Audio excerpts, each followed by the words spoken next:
ലോകത്ത് പ്രതിവർഷം 1.9 കോടിയിലധികം പേരാണ് ഹൃദ്രോഗങ്ങളെ തുടർന്ന് മരിക്കുന്നത്. അതായത് ലോകത്താകെയുള്ള മരണങ്ങളിൽ 32% ഹൃദയസംബന്ധമായ രോഗങ്ങൾ മൂലമാണ്. പുകയിലുപയോഗം, അനാരോഗ്യകരമായ ഭക്ഷണക്രമം, വ്യായാമമില്ലായ്മ തുടങ്ങിയ ശീലങ്ങൾ നിയന്ത്രിക്കാനായാൽ ഈ അകാല മരണങ്ങളിൽ 80% വരെ ഒഴിവാക്കാനാകും. മുൻപ് പ്രായമായവരിൽ മാത്രം കണ്ടിരുന്ന ഹൃദയാഘാതം പോലുള്ള പ്രശ്നങ്ങൾ ഇന്ന് യുവാക്കളിലും വർദ്ധിച്ചു വരികയാണ്. തിരക്കിട്ട ജീവിതത്തിനിടയിലെ മാനസിക സമ്മർദ്ദം, ഉറക്കക്കുറവ്, ഫാസ്റ്റ് ഫുഡ് ശീലങ്ങൾ എന്നിവയെല്ലാം ഹൃദയാരോഗ്യത്തിന് വെല്ലുവിളി ഉയർത്തുന്നു.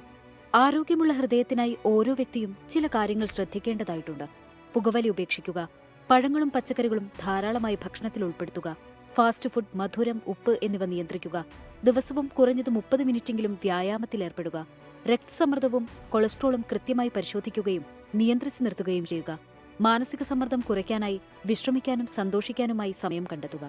ലോക ഹൃദയ ദിനത്തിൽ ഓരോ ഹൃദയമിടിപ്പിന്റെയും പ്രാധാന്യം മനസ്സിലാക്കി ആരോഗ്യകരമായൊരു ജീവിതശൈലി തിരഞ്ഞെടുക്കാൻ നമുക്ക് പ്രതിജ്ഞയെടുക്കാം.